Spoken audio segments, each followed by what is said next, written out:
구호 준비. 구호 시작. 찾아보자, 말해보자, 데려오자, 얍. 정말 이제 데려올 때가 됐습니다. 그동안 구호만 한 1년 가까이 외쳤죠. 이제 드디어 데려올 때가 되었어요. 준비되셨죠, 여러분? 대답이 약하시네요. 준비되셨죠? 네. 우리가 이렇게 찾아보면 있고요. 또 말해보면 이 사람이 준비가 됐는지 알 수 있고, 준비가 된 사람은 이제 데려오는 거예요. 그 사람은 또 복음을 듣고 여러분처럼 이렇게 주님의 말씀을 배우고 이제 가르치는 그런 사람으로 되는 것입니다. 그러니까 이번 우리 10월 23일에 있을 이 새생명 전도 축제는 그동안 여러분의 모든 준비와 또 훈련의 결실을 맺는 중요한 날입니다. 이제 특별히 우리가 1기 때 1대1 전도 하는 거 배우셨죠? 이번에 전도 배우신 분들은 새로 오신 또 이렇게 초청되신 분들하고 1대1로 짝을 맺어줍니다. 그래서 뭐 할 거냐면 복음을 다시 가르칠 거예요. 그러니까 이제 복음 제시가 한 번 들어갖고는 이해가 안 되거든요. 물론 설교를 통해서 그날 듣겠지만 미리 어떤 분이 오시는지 이렇게 어느 정도 예측이 되면 복음 제시 친구를 여러분께 이렇게 해드리고, 그리고 그것이 끝나면 2기 때 공부하신 분들 1대1 바나바 훈련 공부하신 분들은 그 다음 강사가 돼서 이제 그분들 또 1대1 훈련할 것입니다. 그러니까 여러분 괜히 한 게 아니고 다 쓸 때가 있습니다. 이제 드디어 공부한 것을 이제 여러분 활용할 때가 이제 온 것이죠. 자, 오늘은 평신들을 위한 신학과정 5번째, 히브리 신학으로 해석한 로마서 3번째 말씀인데요. 먼저 복습을 하도록 하겠습니다. 요한복음 1장 1절 같이 한번 선포하겠습니다. 시작. 태초에 말씀이 계시니라. 이 말씀이 하나님과 함께 계셨으니 이 말씀은 곧 하나님이시니라. 아멘. 마태복음 24장 35절 영원히 존재하시는 하나님의 말씀. 시작. 천지는 없어질지언정 내 말은 없어지지 아니하리라. 마태복음 24장 35절 말씀. 아멘. 세 번째, 생명의 길인 여호와의 말씀. 잠언 6장 23절. 시작. 대저 명령은 등불이요 법은 빛이요 훈계의 책망은 생명의 길이라. 잠언 6장 23절 말씀. 아멘. 자, 오늘은 네 번째 말씀, 하나님의 사람으로 온전하게 하는 말씀. 자, 디모데후서 3장 16절과 17절인데요. 오늘은 16절만 한번 보도록 하겠습니다. 3번 반복해서 선포하겠습니다. 시작. 모든 성경은 하나님의 감동으로 된 것으로 중과 책망과 바르게 함과 의로 교육하기에 유익하니. 모든 성경은 하나님의 감동으로 된 것으로 교훈과 책망과 바르게 함과 의로 교육하기에 유익하니. 모든 성경은 하나님의 감동으로 된 것으로 교훈과 책망과 바르게 함과 의로 교육하기에 유익하니. 자, 17절은 다음 주에 해설을 해드리는데요.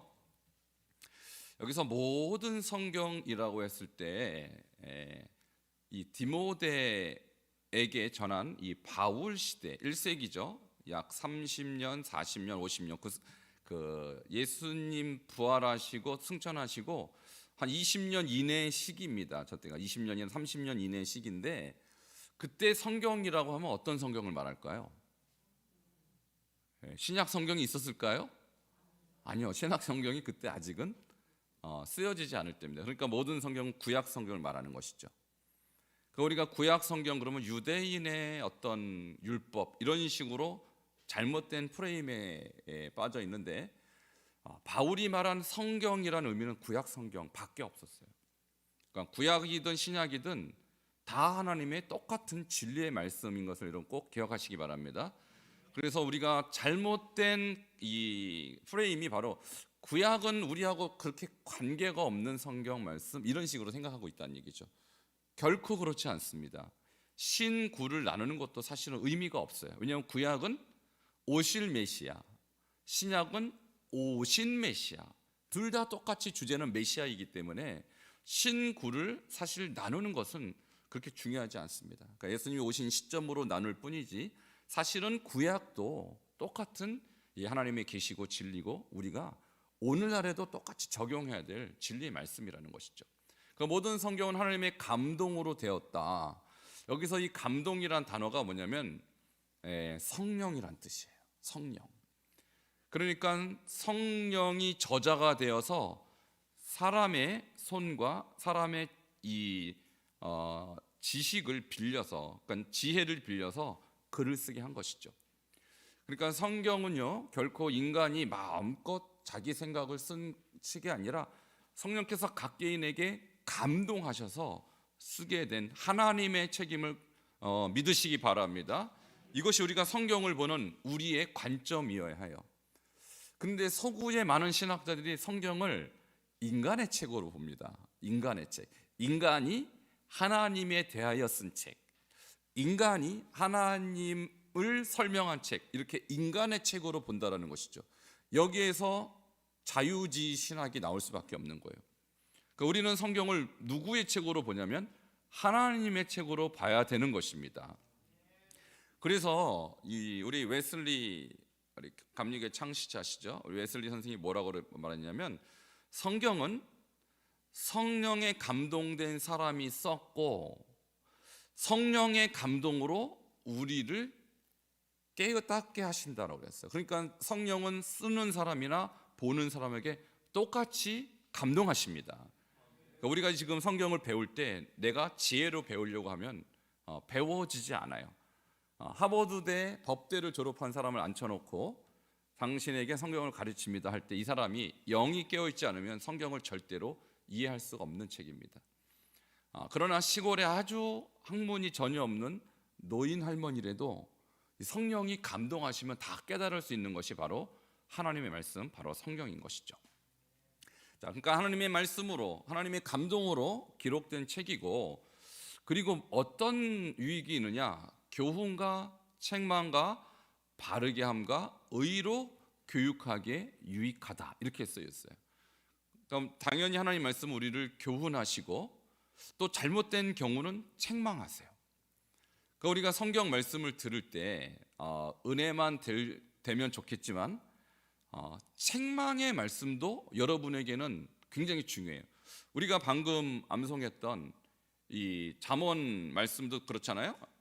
훈계 책망이 곧 생명의 길이라고 그랬어요.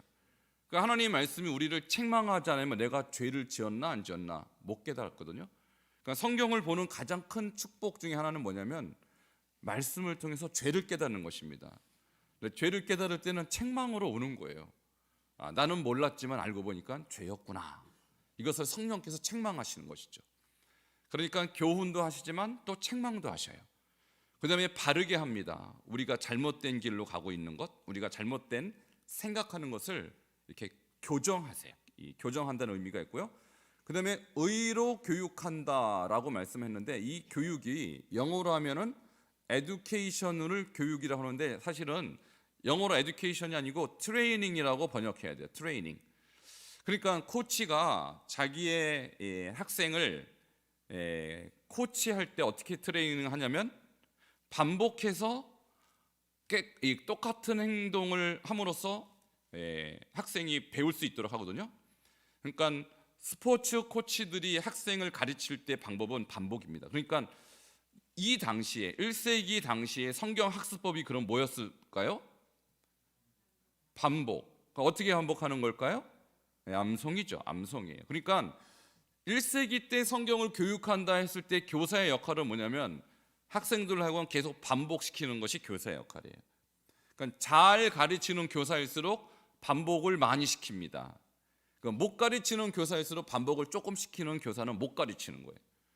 자, 저는 여러분을 가르칠 때 잘 가르쳐요, 못 가르쳐요? 기준이 뭘까요? 반복을 많이 한다는 거예요. 왜 반복을 많이 시킬까요? 그것이 성경적 교육 방법이기 때문에 히브리적 교육 방법이기 때문에 그렇게 하는 것입니다. 그래서 저한테 왜 자꾸 반복하시냐고 묻는 사람이 가끔 있어요. 그것이 잘 가르치는 거기 때문입니다. 근데 헬라 교육은요, 반복합니까 안 합니까? 예, 별로 안 해요. 헬라 교육은 한번 설명하고 쑥 넘어가요. 그래, 알아서 공부하라는 거, 알아서. 근데 의로 트레이닝, 반복해서 여러분에게 의로운 사람이 되게 하는 거, 이것이 히브리적 교육 방법이라는 것이죠. 그래서 디모데후서 3장 16절만 봐도 상당히 중요한 이 성경에 관한 진리가 나와 있습니다.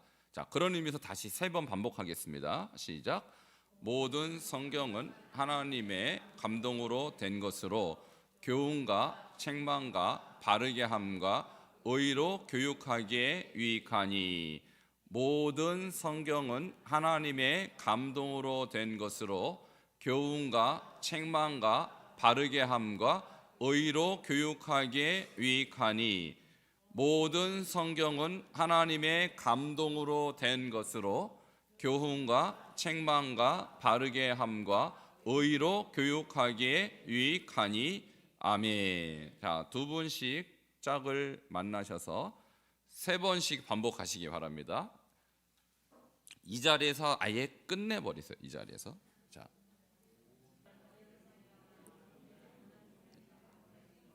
네, 잘 되시죠? 네, 지금 벌써 12번 반복했습니다.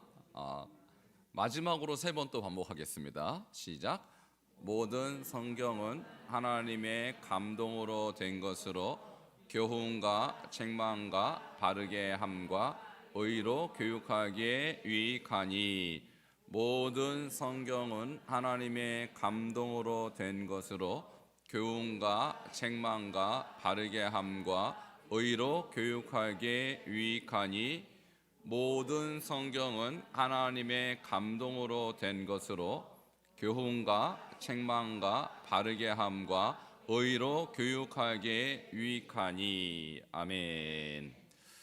자, 이제 오늘 5강 하기 전에 지난주, 지지난주, 그 전주에 배웠던 핵심 내용 다시 뭐 할까요?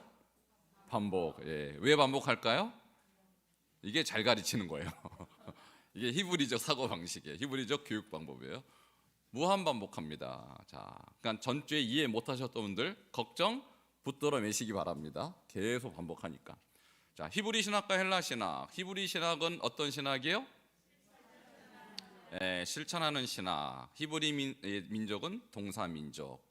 행동하는 것까지를 그들은 생각하고 이제 생각하는 거예요.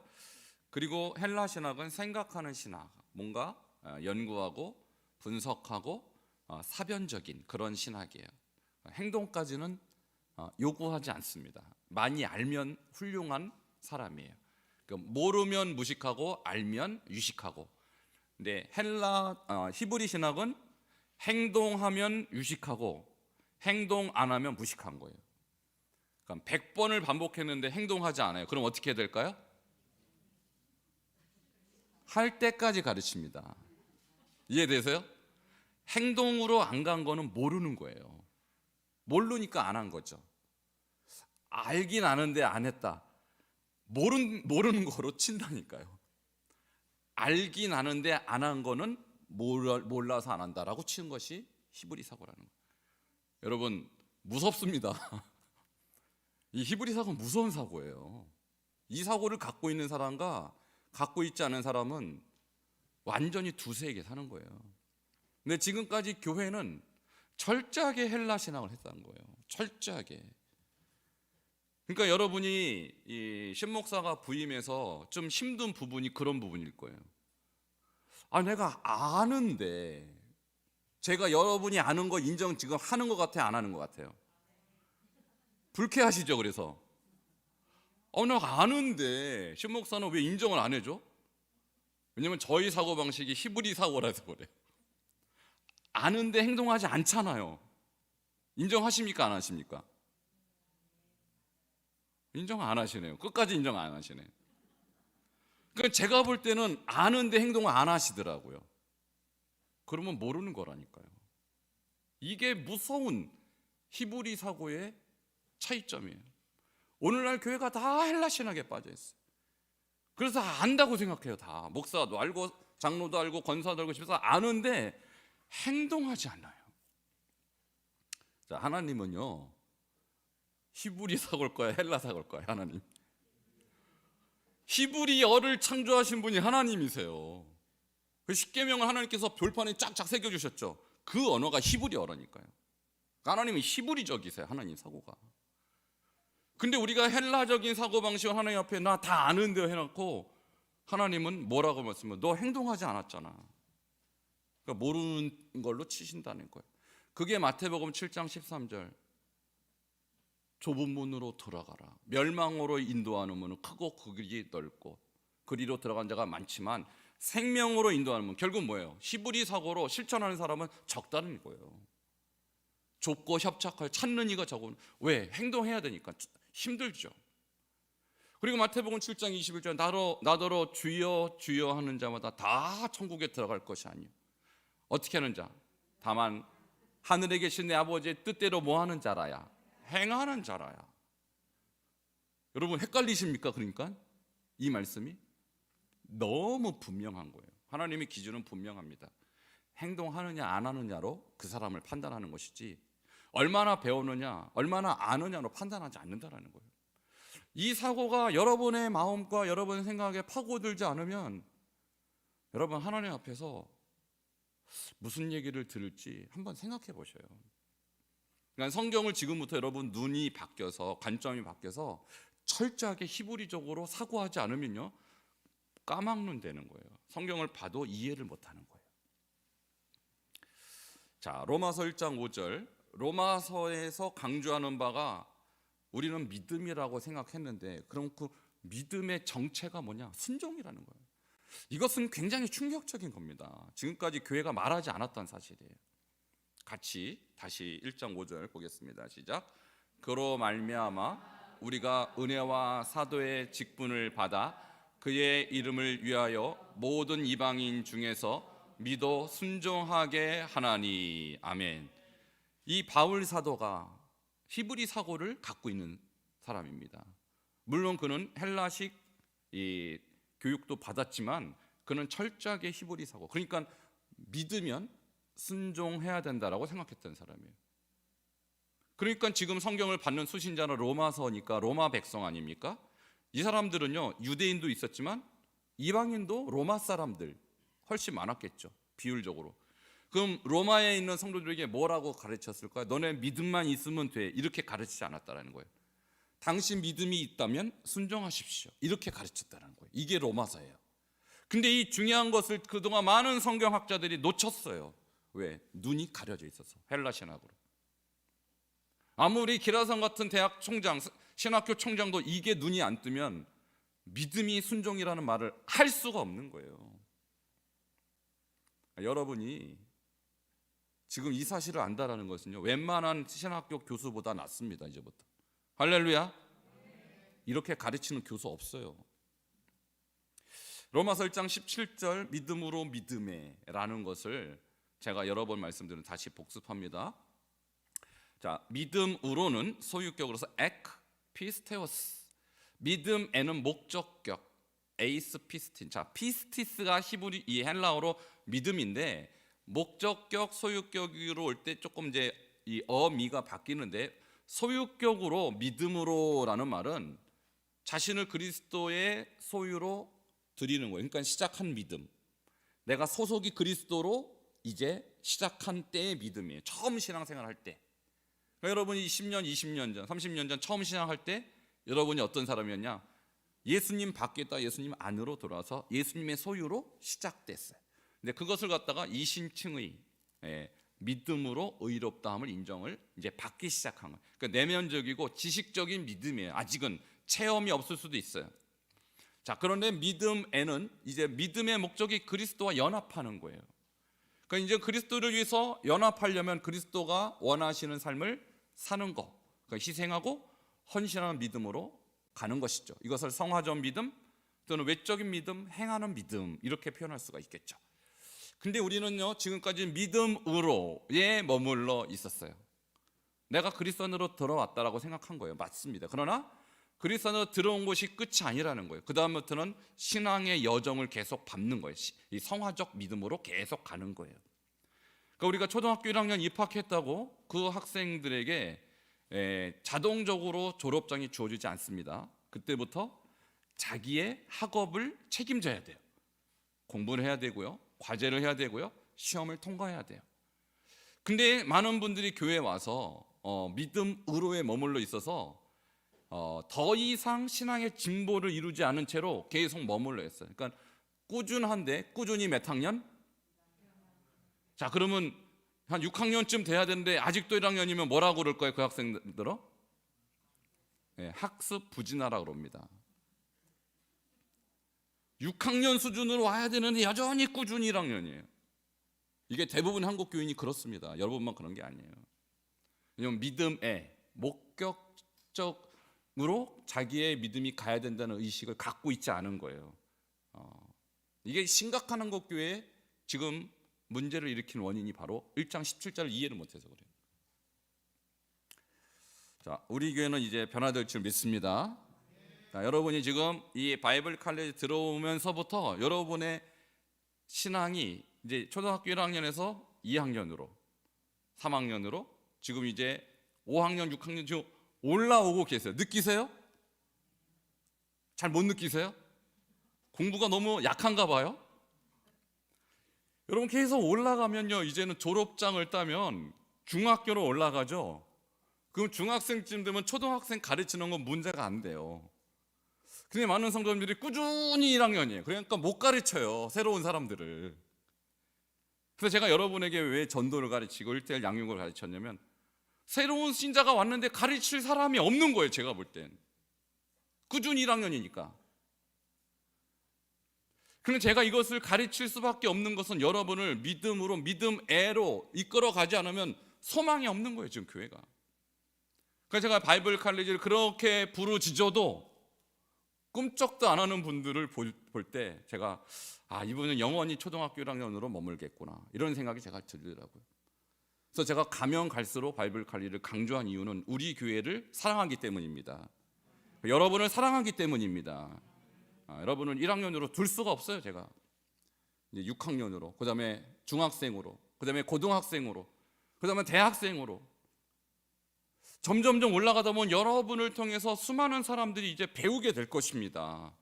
자, 그래야 300용사가 나오고 7,000원 신자가 나오는 것이죠. 자, 저는 그 비전을 가지고 여러분을 지금 가르치고 있는 것입니다. 근데 성경에서 또 율법의 행위와 믿음의 행위에 대해서 말씀드렸는데요, 이것이 굉장히 중요한 주제인데, 율법의 행위가 뭔지도 모르고 믿음의 행위가 뭔지도 모르고 두 개 섞어버렸어요. 그냥 다 행위 퉁쳐버리고, 그래서 믿음에는 행위가 무관한 줄 알고 있는 거예요. 그런데 로마서를 자세히 보면요, 율법의 행위라고 분명히 기록되어 있어요. 그리고 성경에서 로마에서 또 순종을 의미하는 믿음의 행위에 해당하는 행위가 또 나와 있다라는 거예요. 이걸 구별을 못하니까 내가 믿음 생활을 한다는 것은 교회 생활로 여기는 거예요. 교회 와서 예배드리고 헌금하고 뭐 봉사하고 이것이 신앙생활인 줄 아는데 그렇지 않다라는 것입니다. 자, 율법의 행위는 할례를 행하는 거, 음식을, 유대인의 레위기 11장 규례를 지키는 거, 코셔라고 하죠. 절기를 지키는 거, 제사를 지키는 거. 오직 유대인만 지키는 그것을 행함으로 구원을 받을 수 있습니까? 없습니까? 없다라는 거예요. 근데 지금 로마서를 썼을 때 로마 교회 안에는 유대인도 있었고 이방인들도 있었겠죠. 근데 이방인들이 구원에 대해서 헷갈리는 거예요. 우리도 유대인처럼 할례를 받아야 됩니까? 이런 질문이 왜 없었겠습니까? 일부 유대인들은 당신들도 아무리 이방인이라도 우리처럼 할례를 받아야지, 당연히 음식도 레위기 11장을 따라야지, 이렇게 강조했다라는 거예요. 이 사람들을 누구라고 했냐? 바울은 개라고 그랬어요.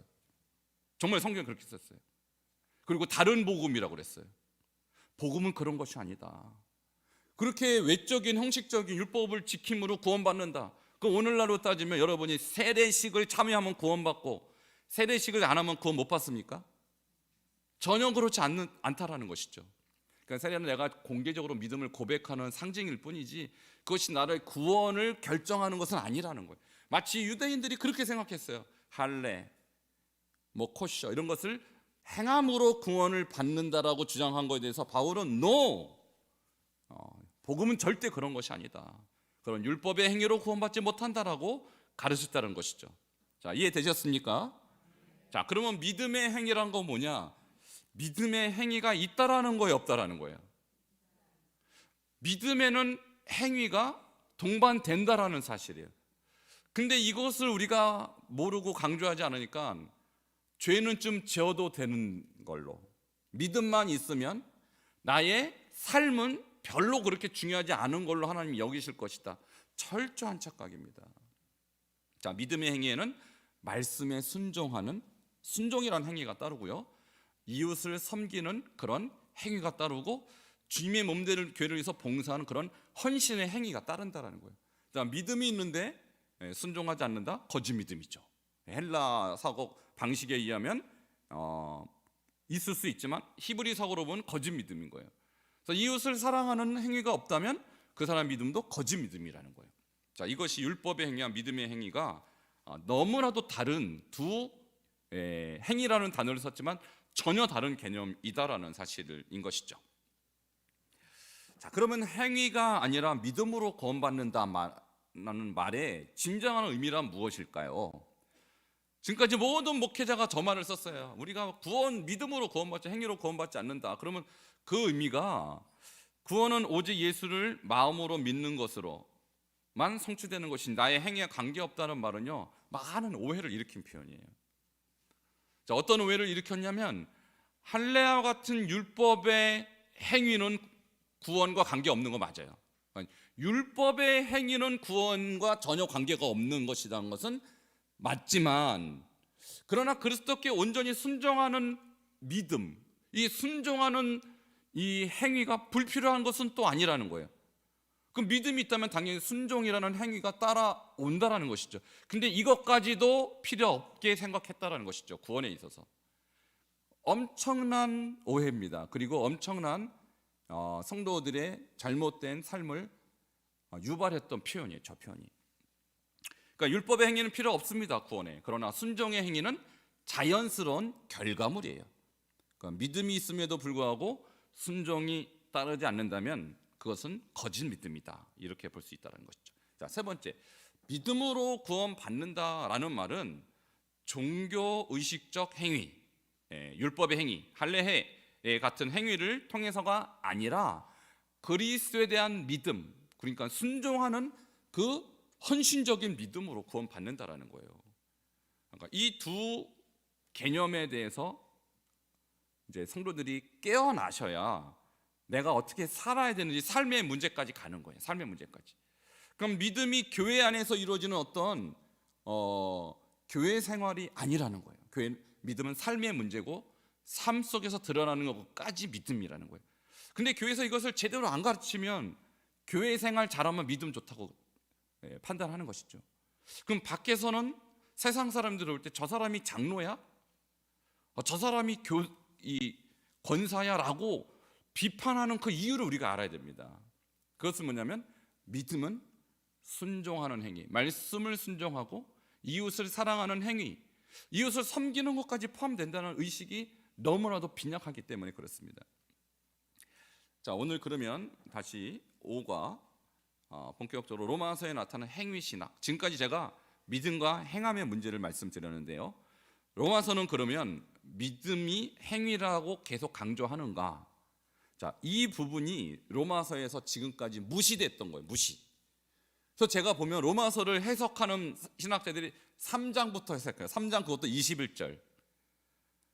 1, 2장은 거의 잘 해석하지 않습니다. 왜냐하면 행위가 자꾸 나오니까 뭔가 부딪히는 거예요. 3장 21절부터 믿음이란 단어가 엄청 많이 등장합니다.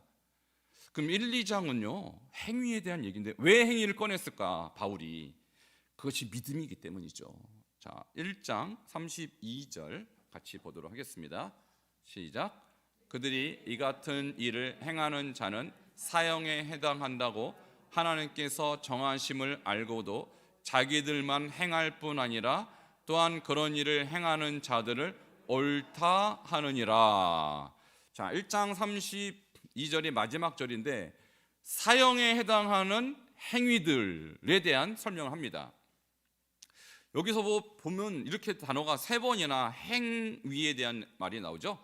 이 같은 일을 뭐 하는 자는, 이 같은 일을 행하는 자는, 행위 신학이 나오는 거예요.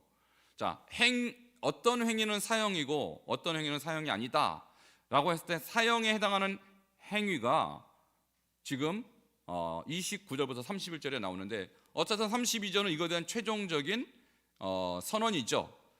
행위대로 심판받는다라는 거예요. 행위대로. 자, 이런 하나님께서 이렇게 정하셨어요. 그건 자기들만 행할 뿐만 아니라 다른 사람도 그렇게 행하면 옳다고 말한 그 사람도 다 사형에 해당하는 거예요. 기준이, 지금 사형의 기준이 그러면 뭐예요? 기준이 뭐라고요? 행위라고요. 행위.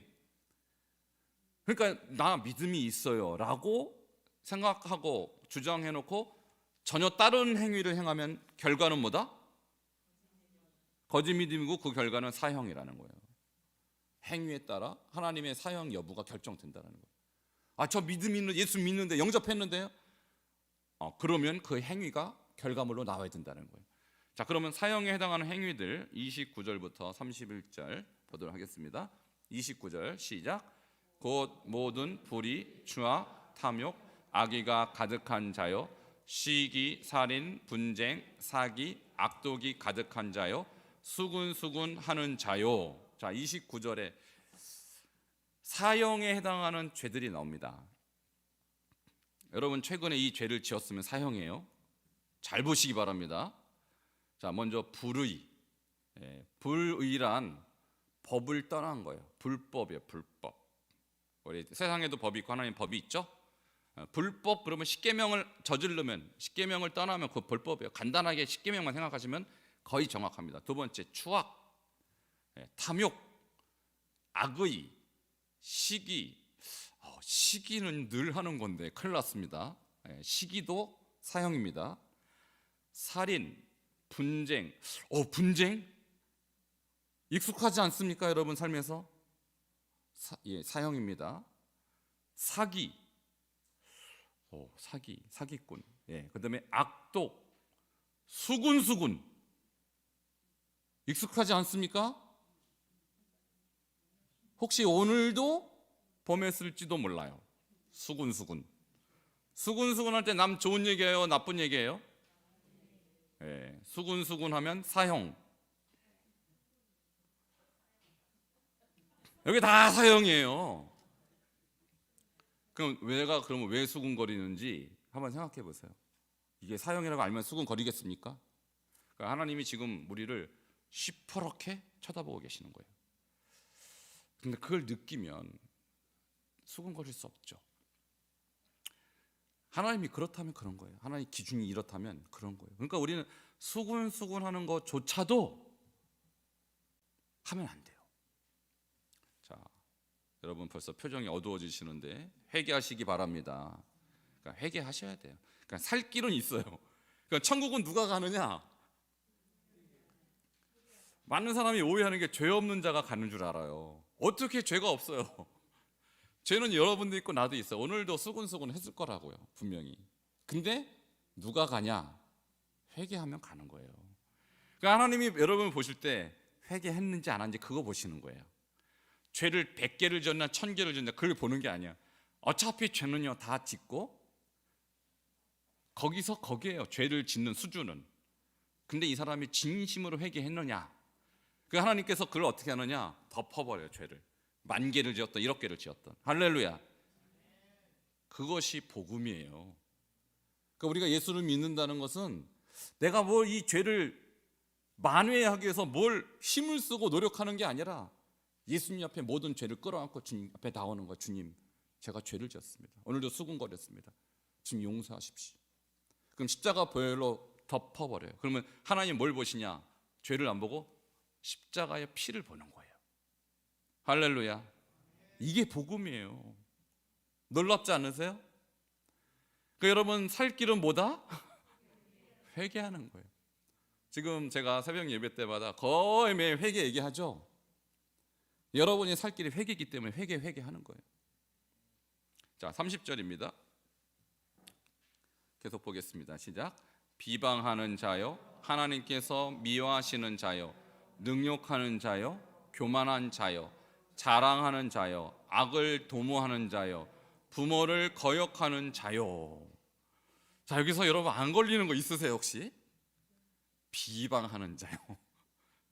자꾸 헐뜯어요, 헐뜯어. 나보다 좀 잘하고 나보다 좀 잘난 사람 자꾸 끌어내려요. 나보다 못한 사람으로 자꾸 끌어내려요. 그 비방입니다. 또 하나님께서 미워하시는 자, 저 번역이 조금 이제 부드럽지 못해 하나님을 미워하는 자 이렇게 번역해야 정확합니다. 그 다음에 능욕하는 자요, 교만한 자요, 자랑하는 자요. 자랑 좋아하죠 여러분? 자랑 사형입니다. 무서워요. 자랑 한번 잘못했다가 사형당해요. 여러분 제 기준이 아니고 하나님 기준이에요. 하나님은 여러분 근데 저 자랑이요 왜 엄청난 죄냐면 자랑은 그 자기 그 교만이거든요. 여러분 마귀가 왜 마귀가 됐냐면 교만해서 마귀 된 거예요. 그러니까 인류 최초의 죄가 바로 교만입니다. 그리고 교만해서 모든 죄가 다 파상됐어요. 그러니까 자랑은 교만이에요. 자랑하면 안 돼요. 그래서 악을 도모하는 자요, 부모를 거역하는 자요. 주여, 여러분 부모님에게 100% 순종하셨습니까 지금까지?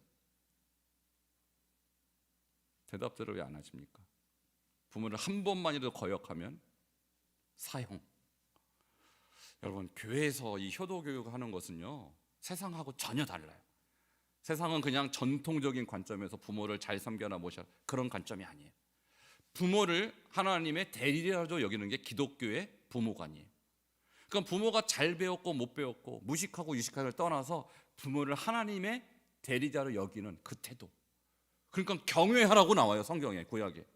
엄청난 거죠. 근데 거역까지 해요 그 하나님 같은 분을. 사형. 그럼 지금까지 여러분 부모에게 잘못했으면 이제 어떻게 하셔야 됩니까? 살 길은 회개. 그거 죄인지도 모르고 지금까지 부모 거역하고 사형입니다. 예수 아무리 잘 믿어도 사형이에요. 무섭죠. 하나님의 기준이라는 게. 이게 다 행위로 주님께서 판단하시겠다라는 거예요. 31절 같이 보겠습니다. 시작. 우매한 자요, 배악한 자요, 무정한 자요, 무자비한 자라. 와, 무정한 것도 사형이에요. 무자비한 것도 사형이에요. 그러니까 이 세상에 살 사람 아무도 없어요. 지금 80억 전 인류는 다 사형입니다. 의인은 없나니 하나도 없는 거예요. 어디 이 21가지 죄에서 자유한 사람이 누가 있겠습니까? 그러니까 살 길은 회개예요. 회개밖에 없어요. 예수님이 이미 우리 죄값을 치러 주셨기 때문에 예수의 피를 의지해서 회개하는 자는 사형을 면할 줄 믿으시기 바랍니다. 이것이 복음이에요. 복음. 자, 그러면 로마서 1장 29절부터 31절이 우리에게 믿음에 대해서 교훈하는 것이 무엇일까요? 자, 두 가지로 제가 요약했습니다. 자, 믿음이 있는 사람은 결코 로마서 1장 29절부터 31절에 등장하는 21가지 죄악을 행하는 삶을 살지 않습니다. 지금까지 여러분이 그러면 나 믿음이 있는데 저런 삶을 살았다. 그럼 뭘까요? 믿음을 잘못 이해한 거예요. 그래도 되는 줄 알았어요. 나 교회 출석하고 헌금하고 봉사하고 다 하니까 나 믿음이 있지만 부모님 한두 번은 거역해도 되겠지. 사형이 되니까요. 좀 수군거리고 우리 집사님 흉 좀 봐도 되고 장로님 흉 좀 봐도 되겠지. 사형이라니까요. 사형이라니까. 그럼 내가 지금까지 왜 저런 죄를 저질렀냐? 몰라서. 이게 사형인지도 몰라. 행위신학을 강조하지 않으니까 믿음하고 교회 생활만 강조하다 보니까 나의 입술에서 얼마나 무슨 죄를 저지르고 있는지 모르고 있는 거예요. 모르고 있는 거예요. 오늘날 교회가 로마서 1장 29부터 31절을 다 암송하셔야 돼요.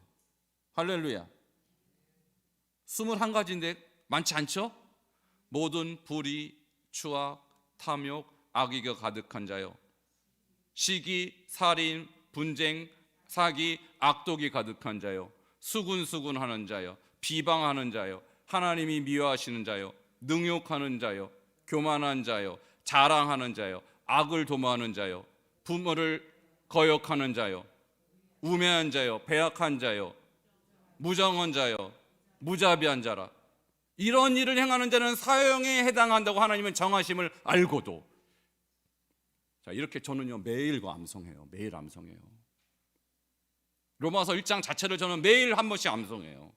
왜? 너무 복음이니까. 너무 확실한 행위신학이 들어있고 너무 확실한 복음이 들어있으니까 매일 한 번씩 암송해요 저는. 그러면서 21가지째 매일 불의, 모든 불의, 추악, 탐욕, 악이 가득한 자, 시기, 살인, 분쟁, 사기, 악독이 가득해. 수근수근. 이만 해놓고 제가 수근수근 할 수 있겠어요? 그럼 다 암송하시기 바랍니다. 이제 이 과목 이제 7가지 말씀 끝나면 21가지 죄를 암송할 거예요. 네. 각오하세요 여러분. 아예 그냥 입에 그냥 죄를 달지 말아야 돼요. 자, 이래야 죄가 없어지지. 이렇게 각오를 해야. 대충 한다고 이 죄가 없어지지 않는 거예요. 자, 만일 그리스도를 믿는다고 하면서도 이러한 죄가 사라지지 않는다면 그 믿음은 거짓 믿음이라는 거예요. 거짓 믿음. 로마서도 하나님의 말씀이고 로마서 1장도 복음이에요. 이 복음을 우리한테 가르치고 있는데 이걸 우습게 여긴다. 전혀 복음적이지 않다라는 것이죠. 이것이 로마서 1장 29절에 31절이 믿음에 대하여 주는 교훈입니다. 자, 오늘 두 번째 본문요 2장으로 넘어갑니다. 자, 2장에도 이 행위신학이 나와요. 1장에 2장에 계속 나옵니다. 그럼 2장 6절부터 10절에 나와 있는 행위신학 같이 6절 보도록 하겠습니다. 시작. 하나님께서 각 사람에게 그 행한 대로 보응하시되. 자, 분명히 뭐 한 대로예요? 자, 하나님이 그 사람의 믿음대로 보응하십니까? 행한대로 보응하십니까? 왜 믿음대로 보응 안 하시고 행함대로 보응하실까? 우리의 상식하고 틀려요. 우리의 기존 생각과가 틀려요. 그러면 믿음대로 보응하신다고 말했을 때 그 믿음 안에는 행한대로, 행위가 들어있다는 얘기예요. 하나님이 누굽니까? 하나님이 성경을 지으신 분이에요. 성경을 쓰신 분이에요. 모든 성경 하나님의 감동으로 썼어요. 그럼 하나님이 잘못 썼을 거예요, 저게? 전혀 그렇지 않죠. 하나님의 생각을 정확하게 기록하셨어요. 하나님은 모든 사람을 그 행한 대로 보응하세요. 이 보응이라는 것은 심판을 말하는 것이죠. 요한계시록은 저 표현이 계속 나옵니다. 요한계시록. 왜 그 유명한 칼빈이 요한계시록 강해를 하다가 중단했을까요? 너무 행위가 많이 나오니까. 이 칼빈은요 하나님의 주권을 믿었기 때문에 구원도 하나님이 선택했다고 믿었어요. 그러니까 행위하고 관계가 없어야 돼, 구원은. 근데 로마서도 지금 행위가 나오고 계시록은 거의 다 행위신학이에요. 해석이 안 돼요. 자기의 신학적 프레임에 의해서 계시록은 절대 해석이 안 되는 책. 그러니까 포기한 거예요. 그러니까 여러분은요 계시록을 이해할 수 있어요. 여러분 신학자보다 더 계시록을 잘 탁월하게 이해할 수 있어요. 왜? 헬라 신학이 아닌 히브리 신학으로 보면 다 보여요. 자, 7절 같이 읽겠습니다. 시작. 참고 선을 행하여 영광과 존귀와 썩지 아니함을 구하는 자에게는 영생으로 하시고. 자, 누가 영생을 받습니까? 참고 선을 행하는 자예요. 아니, 믿음 있는 자가 아닌가요? 그래요, 맞아요. 그럼 믿음 있는 자는 누구냐? 참고 선을 행하는 자. 이게 어렵습니까, 여러분? 그동안 우리가 성경을요 한마디로 까막눈처럼 읽었던 거예요. 까막눈처럼. 이게 눈에 안 들어오는 거예요. 이게 눈에 안 들어요. 이 중요한 말씀이. 그럼 참는다라는 단어가 휘포모네인데 이 참다가 믿음이라는 뜻이에요, 여러분. 믿음. 누가 믿음이 있느냐? 참는 자가 믿음이 있는 거예요. 뭘 참아요? 고난을 참고, 환난을 참고, 박해를 참고. 참다 내가 더 이상 못 참겠다. 그래서 신사참배한 겁니다. 한국교회가. 그 믿음 있는 걸까요? 없는 걸까요? 믿음 없는 거예요. 신사참배한 목사들 하나님 인정 안 합니다. 그 사람들은 목사지만 왜 못 참았으니까. 이 히포모네는 참다는 믿음의 동요예요. 그래서 견고히 서다, 확고부동하다. 믿음이 에무나라고 그랬죠. 에무나. 에무나의 뜻이 견고함이에요. 견고함. 손을 들고 못의 팔이 내려오지 아니함. 그러니까 견고한 것이죠. 휘포모네, 참는 것, 이것도 견고한 것을 뜻하는 것. 확고부동. 이것이 믿음의 증거예요. 그러니까 참고라는 단어가 믿음이다. 아무도 그렇게 생각 안 해요. 근데 히브리 사고로 보면 참다, 곧 믿음이에요. 그리고 선을 행하여라는 단어는, 선은 아가도스인데 이 아가도스가 구약에는 토부예요. 토부. 하나님이 보시기에 심히 좋았더라. 좋다. 이 좋다라는 것은요, 선하다, 아름답다, 완벽하다. 선하다, good. 그 다음에 아름답다, beautiful. 그 다음에 완벽하다, perfect. 하나님이 보실 때 정직한 삶을 사는 것이 하나님 앞에는 완벽한 거고 아름답고 선한 거예요. 그러니까 선하다라는 말을요, 도덕적인 선하다 그런 차원도 있지만 하나님 앞에서의 정직함, 기준은 하나님이 보실 때예요. 그러니까 그것이 믿음의 열매죠. 믿음의 열매. 그래서 예수님께서 마태복음 7장 산상수훈에 그들의 행위로 그들을 알지니 가시나무에서 포도를 또는 엉겅퀴에서 무화과를 따겠느냐. 이와 같이 좋은 나무마다 어떤 열매? 아름다운 열매를 맺고 못된 나무가 나쁜 열매를 맺나니, 이렇게 나와요. 그러니까 좋은 나무는 믿음이죠. 믿음의 나무. 믿음 있는 사람은 저런 선한 열매가 나온다는 것이죠. 자, 그 사람에게 무엇이 주어집니까? 영생. 그러니까 우리가 믿음의 프레임을 지금까지 그냥 지식, 내면의 어떤 나의 결심, 이걸로 생각했을 때는 도저히 해석이 안 되는 게 로마서 2장 7절.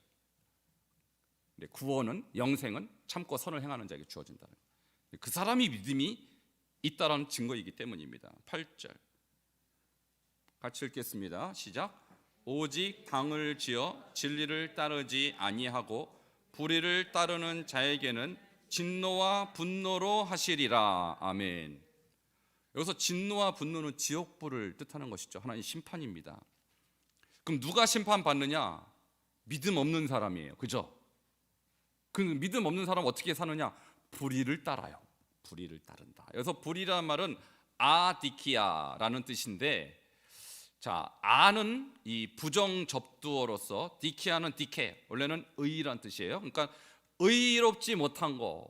그러니까 의롭지 못한 것이 뭐냐면 하나님과 나의 관계가 깨진 게 불의예요. 그러니까 하나님의 법을 지키지 않는 거. 우리도 그러죠. 저 사람 불법 행했다. 무슨 뜻입니까? 국가 법을 어긴 거죠.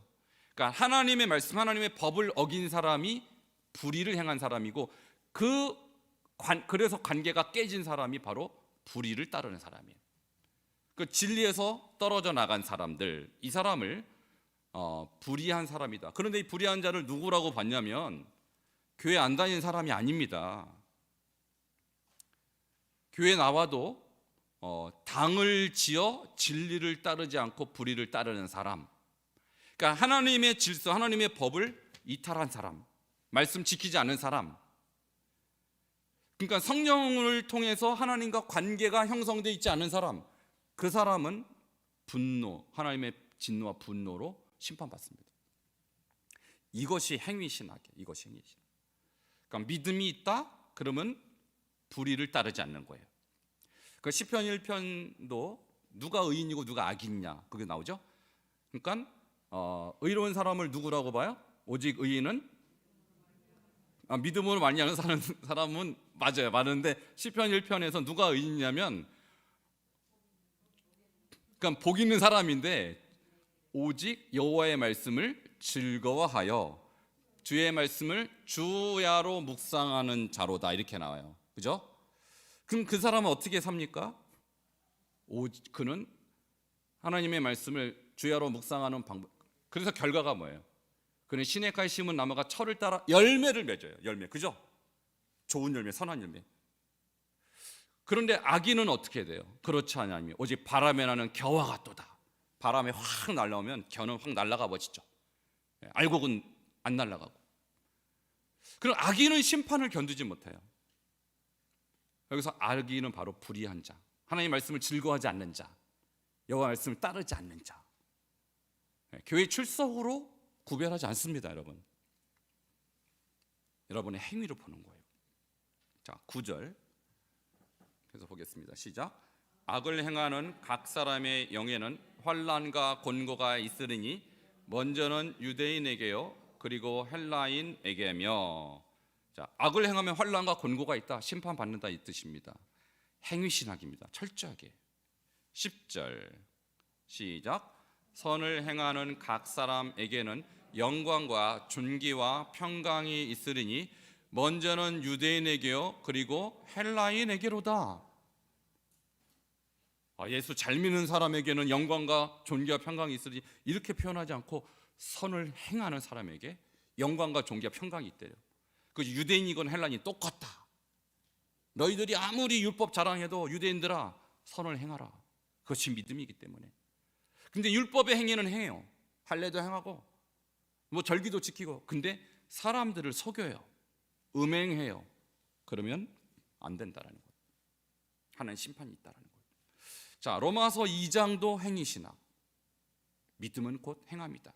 자, 그렇다면 이 두 우리가 오늘 말씀을 봤는데, 자, 로마서 2장 6절과 10절에 나타난 행위신학에 대해서 이렇게 정리합니다. 첫 번째, 하나님은 각 사람이 뭐한 대로 보응하십니까? 행한 대로 보응하십니다. 이게 하나님이 그렇게 선언하셨어요.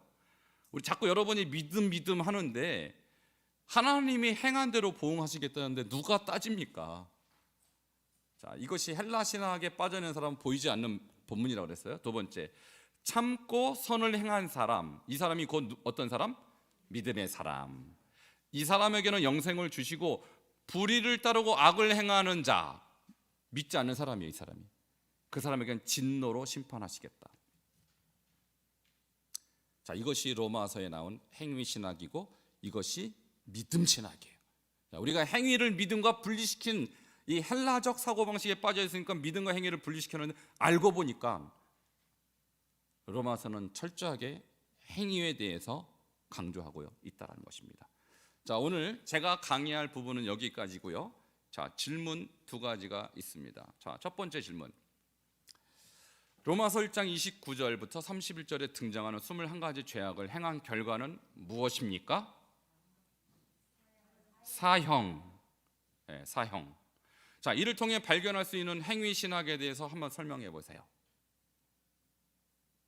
이를 통해 뭘 발견했습니까? 아까 제가 써드렸는데요, 이렇게 써드렸어요. 만일 그리스도를 믿는다고 말하면서 이러한 죄가 사라지지 않는다면 그 믿음은 어떤 믿음? 거짓 믿음이다. 이것이 로마서 1장 29절 31절의 행위신학의 내용입니다. 두 번째, 로마서 2장 6절에서 10절에 등장하는 행위신학의 내용을 설명해 보세요. 뭐라고 했습니까? 방금 얘기했죠? 하나님은 뭐한 대로 심판하십니까? 행한 대로 보응하시고 심판하시고, 어떤 사람에게는 영생을 주십니까? 참고 선을 행하는 자에게는 영생으로 하시고 불의를 행하는 자에게는 진노와 심판으로 하신다. 이것이 로마서 2장 6절에 나온 행위신학이에요. 자, 정리되셨죠? 자, 그러니까 지금 두 가지 질문은 이미 제가 다 정리해드린 내용 안에 들어 있습니다. 그러면 다시 복습을 할 때 여러분 입으로 복습해야 훨씬 기억에 오래 남아요. 자, 지금부터 두 분씩 다시 짝을 만드시고 1번, 2번 문제에 대해서 여러분이 다시 답을 서로 해주시기 바랍니다.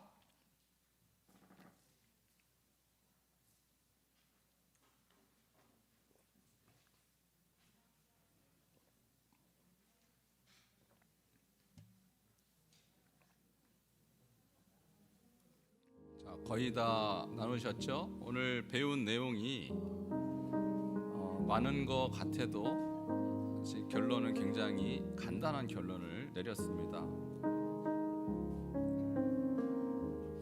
자, 오늘 말씀의 핵심은 뭐냐면, 우리가 우리가 로마서라는 이 성경 중의 성경이라고 하고 복음의 진수라고 하는 로마서가 강조하는 바가 과연 뭔가 믿음을 강조한 것은 맞아요. 믿음으로 구원받는다.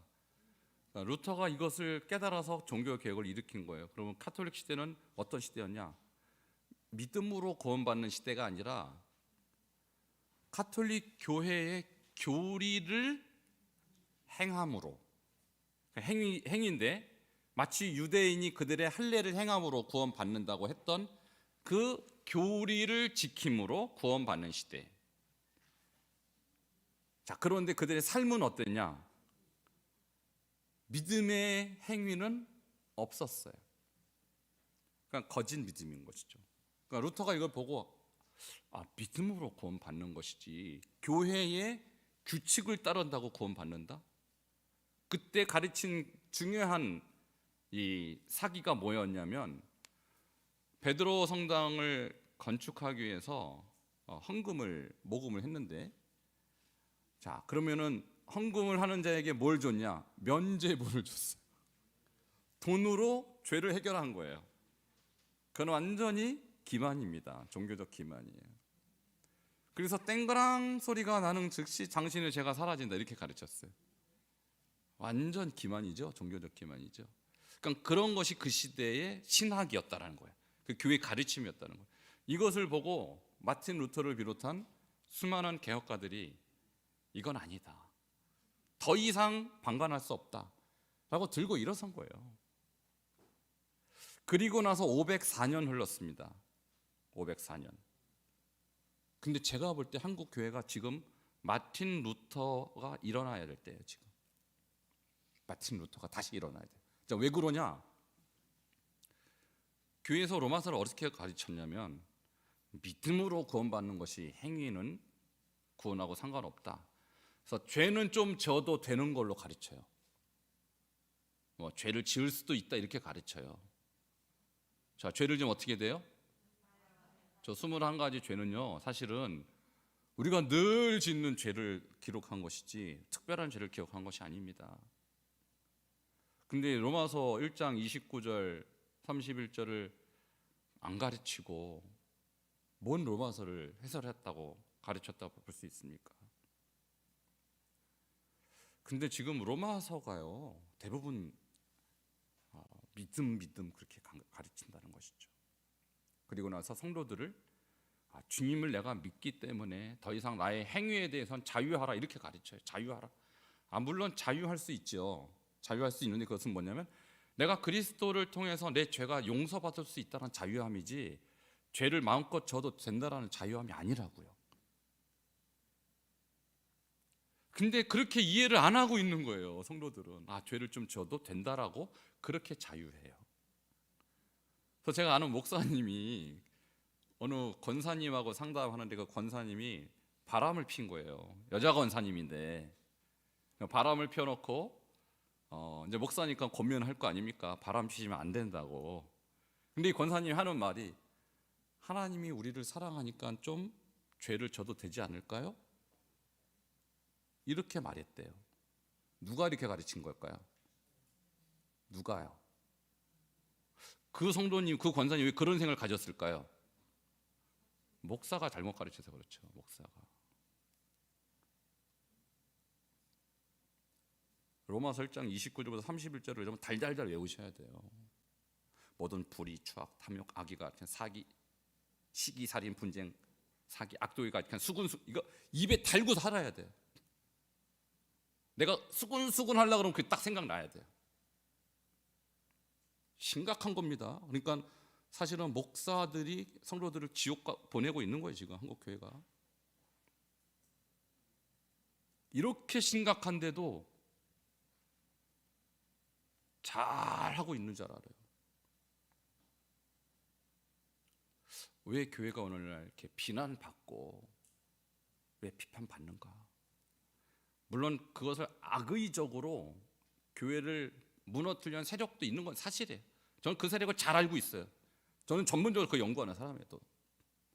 근데 또 한편은 우리가 너무 로마서를 잘못 가르쳐서 잘못 이해해서 나의 행위가 구원에 별로 관계 없다고 생각했기 때문에 그냥 자유롭게 죄짓고 돌아다니고 교회 와서 예배드렸다는 것입니다. 절대 이게 반복돼서는 안 되는 거예요. 여러분, 오늘부터 죄악을 끊으시기를 축원합니다. 네, 끊지 않으면 사형입니다. 몰라서 그랬던 거는 이제 하나님이 용서해 주실 수 있죠. 근데 지금부터 알았어요, 여러분. 알고도 죄를 짓는다. 저는요, 가끔 그런 기도를 하더라고요. 모르고 지은 죄, 알고 지은 죄 다 용서해 달라고. 모르고 지은 죄는 용서가 돼요. 근데 알고 죄를 짓는다? 그러면 아는데 죄를 지으면 됩니까, 안 됩니까? 이거 죄인데 한 번만 짓고 회개하지 뭐. 고심보로 죄를 짓는 거예요. 보통 알고 지은 죄는. 그럼 그거 용서 안 돼요, 여러분. 그거는 왜냐? 성령을 모독하는 거예요. 성령 회방하는 거. 아는데 왜 줘요? 알면 짓지 말아야지. 근데 많은 분들이 알고도 요거 짓고 회개할 심보로. 그거 회개일까요? 회개는 그런 게 아니라 그랬죠, 제가. 갔던 길 돌아오는 거예요.